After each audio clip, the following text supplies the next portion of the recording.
Hello दोस्तों, स्वागत है आपका हमारे यूट्यूब चैनल कॉम्पिटिटिव क्लासेस में। यहाँ हम अनलिमिटेड रिवीजन की प्रैक्टिस सीरीज को लेके आए हैं, जिसका ये अगला पार्ट है। तो चलिए शुरू करते हैं। आज के वीडियो का पहला प्रश्न है, टेम्परा तकनीकी में किस माध्यम का प्रयोग होता है? टेम्परा तकनीकी में किस माध्यम का प्रयोग होता है? इसका सही आंसर हो जाएगा एक्रेलिक रंग का। अगला प्रश्न है, अरस्तु के अनुसार कला क्या है? अरस्तु के अनुसार कला अनुकृति है। अगला प्रश्न है, मीनिंग ऑफ आर्ट पुस्तक के लेखक कौन है? मीनिंग ऑफ आर्ट पुस्तक के लेखक कौन है? तो इसका सही आंसर हो जाएगा सर हर्बर्ट रीड। अगला प्रश्न है, भारतीय चित्रकला के षडंग के अनुपात को किस शब्द से परिभाषित किया गया है? भारतीय चित्रकला के षडंग के अनुपात को किस शब्द से परिभाषित किया गया है? तो इसका सही आंसर हो जाएगा प्रमाण। अगला प्रश्न है, कला एक अभिव्यक्ति है, यह कथन किसने उल्लेखित किया है? कला एक अभिव्यक्ति है, यह कथन किसने उल्लेखित किया है? तो इसका सही आंसर हो जाएगा रस्किन ने। अगला प्रश्न है, बंधक प्रयुक्त किया जाता है किसमें? ऑप्शन है तैल रंग में, पेस्टल में, बाटिक में या फिर वॉश में। बंधक किस में प्रयोग किया जाता है? तो बाटिक में। अगला प्रश्न है, किस महान चित्रकार की oil painting women of Algiers fine art auction house Christie's की नीलामी में 18 करोड़ डॉलर की लगभग 1149 करोड़ रुपए में बिकने वाली एक समय दुनिया की सबसे महंगी पेंटिंग बन गई थी? तो ये किस चित्रकार की पेंटिंग थी?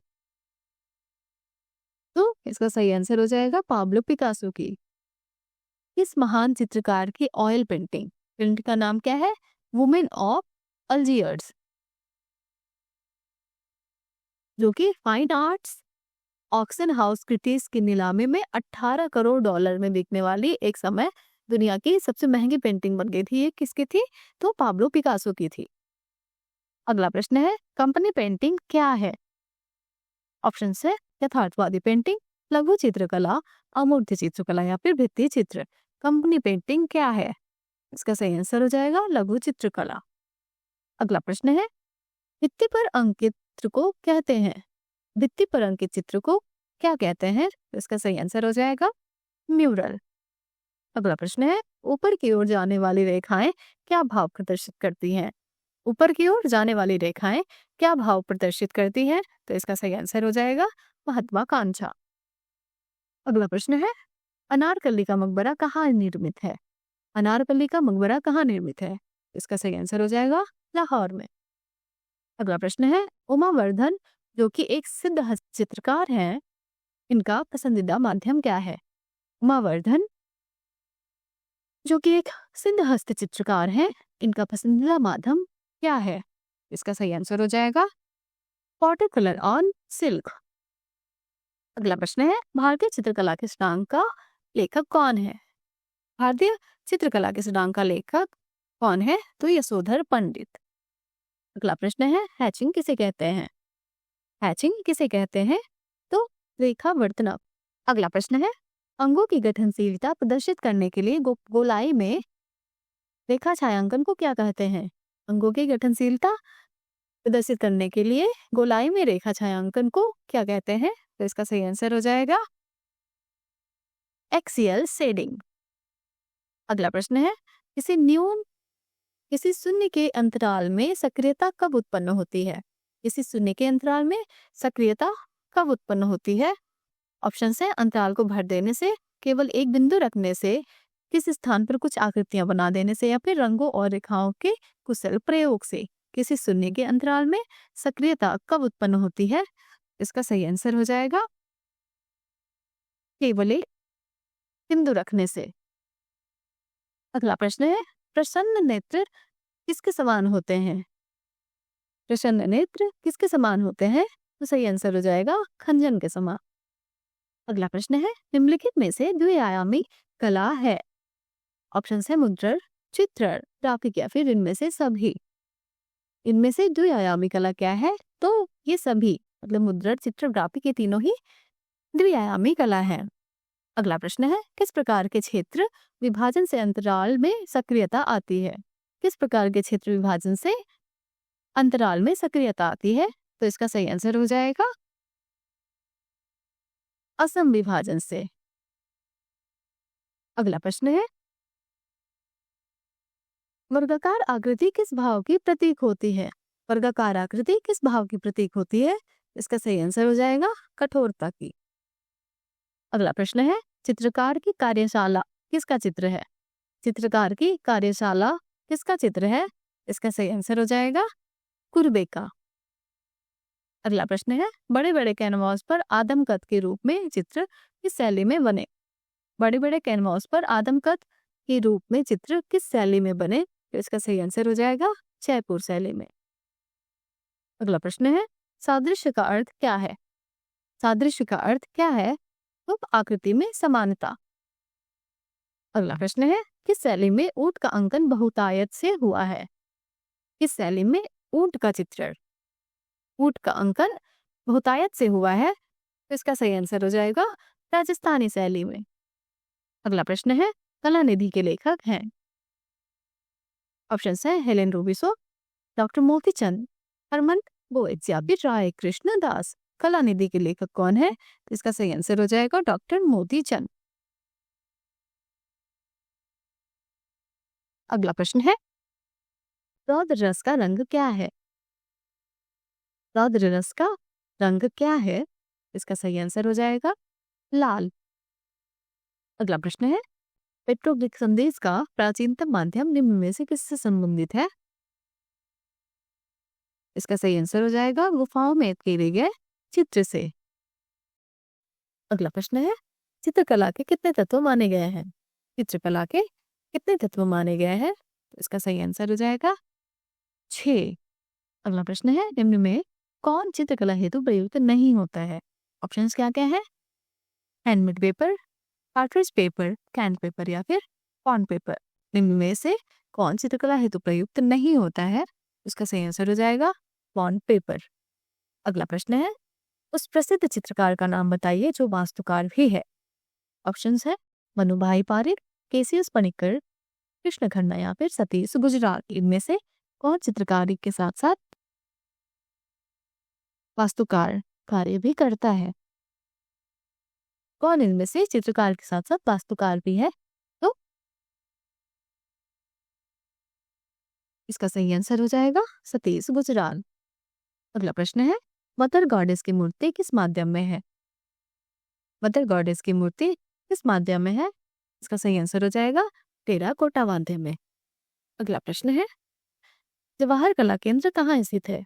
जवाहर कला केंद्र कहाँ स्थित है? इसका सही आंसर हो जाएगा जयपुर में। अगला प्रश्न है, उस चित्रकार का नाम बताइए जो एक प्रसिद्ध संवेदनशील लेखक भी है। उस चित्रकार का नाम बताइए जो एक प्रसिद्ध संवेदनशील लेखक भी है। इसका सही आंसर हो जाएगा पॉल क्ली। अगला प्रश्न है, कौन बनेगा करोड़पति द्वितीय के होस्ट मेजबान कौन थे? कौन बनेगा करोड़पति द्वितीय के होस्ट मेजबान कौन थे? इसका सही आंसर हो जाएगा अमिताभ बच्चन। अगला प्रश्न है, इंटरनेशनल आर्ट प्रमोशन सेंटर कहाँ स्थित है? इंटरनेशनल आर्ट प्रमोशन सेंटर कहाँ स्थित है? इसका सही आंसर हो जाएगा नई दिल्ली में। अगला प्रश्न है, इस संग्रहालय में पिकासो की गेवेर्निका संग्रहित एवं प्रदर्शित है। इस संग्रहालय में पिकासो की गेवेर्निका संग्रहित या प्रदर्शित है। इसका सही आंसर हो जाएगा म्यूजियम ब्राना सोफिया मैड्रिड स्पेन में। अगला प्रश्न है, जॉर्ज ब्राक किस कला आंदोलन से संबंधित थे? जॉर्ज ब्राक किस कला आंदोलन से संबंधित है? इसका सही आंसर हो जाएगा धन्यवाद से। अगला प्रश्न है, अपनी क्षमता, गतिशीलता एवं अवचेतन को किस माध्यम में व्यक्त किया जा सकता है? अपनी क्षमता, गतिशीलता तथा अवचेतन को किस माध्यम में प्रदर्शित किया जा सकता है? किस माध्यम में व्यक्त किया जा सकता है?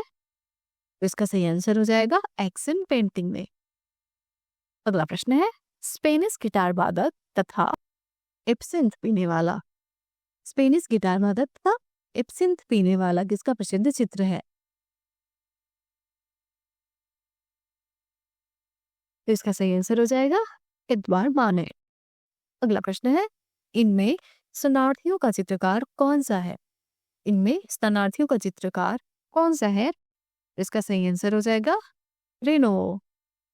अगला प्रश्न है, क्लॉद मोने किस कला आंदोलन से संबंधित था? क्लॉद मोने किस कला आंदोलन से संबंधित था? इसका सही आंसर हो जाएगा विभाववाद से। अगला प्रश्न है, रंगों का युग पादत्व या समयावच्छेद का सिद्धांत किसने प्रतिपादित किया? रंगों का युग पादत्व या समयावच्छेद का सिद्धांत किसने प्रतिपादित किया? इसका सही आंसर हो जाएगा सेव रूल। अगला प्रश्न है, गीता कस्ती हुई नर्तकी किसकी विख्यात चित्र है? गीता कस्ती हुई नर्तकी किसके विख्यात चित्र है? तो इसका सही आंसर हो जाएगा देगा का। अगला प्रश्न है, निम्नलिखित में से अति यथार्थवादी नहीं है। निम्नलिखित में से अति यथार्थवादी नहीं है, इसका सही आंसर हो जाएगा केसीएस पन्नीकर, ये अति यथार्थवादी नहीं है। अगला प्रश्न है, यूनेस्को के पेरिस सम्मेलन में सितार वादन प्रस्तुत करने वाले प्रथम कलाकार कौन थे? यूनेस्को के पेरिस सम्मेलन में सितार वादन प्रस्तुत करने वाले प्रथम कलाकार रवि शंकर थे। अगला प्रश्न है, राजस्थानी शैली के विषय नहीं है। ऑप्शन क्या क्या है? नायक नायिका, रागमाला, प्रेम कथा या फिर जातक कथा। तो ये जातक कथा जो है पर राजस्थानी शैली के विषय नहीं थे। अगला प्रश्न है, भारत में प्रथम फोटो स्टूडियो 1849 ईस्वी में स्थापित हुआ किस जगह पे? का सही आंसर हो जाएगा कोलकाता में। कोलकाता में भारत का प्रथम फोटो स्टूडियो 1849 ईस्वी में स्थापित हुआ था। अगला प्रश्न है, शहनाई के शहंशाह कहलाते हैं। शहनाई के शहंशाह कौन कहलाते हैं? इसका सही आंसर हो जाएगा बिस्मिल्लाह खां। अगला प्रश्न है, मुगल शैली के साथ मिलकर चलने वाली शैली कौन थी? मुगल शैली के साथ मिलकर चलने वाली शैली कौन थी? तो इसका सही आंसर हो जाएगा राजस्थानी शैली। अगला प्रश्न है, राज्य ललित कला अकादमी के उपाध्यक्ष कौन है? राज्य ललित कला अकादमी के उपाध्यक्ष कौन है? तो इसका सही आंसर हो जाएगा श्री गिरीश चंद्र उपाध्याय। यदि आपको हमारा वीडियो पसंद आया हो तो हमारे चैनल को लाइक करिए, सब्सक्राइब करिए और बेल आइकन दबाना ना भूलिए। हमारे साथ बने रहने के लिए धन्यवाद।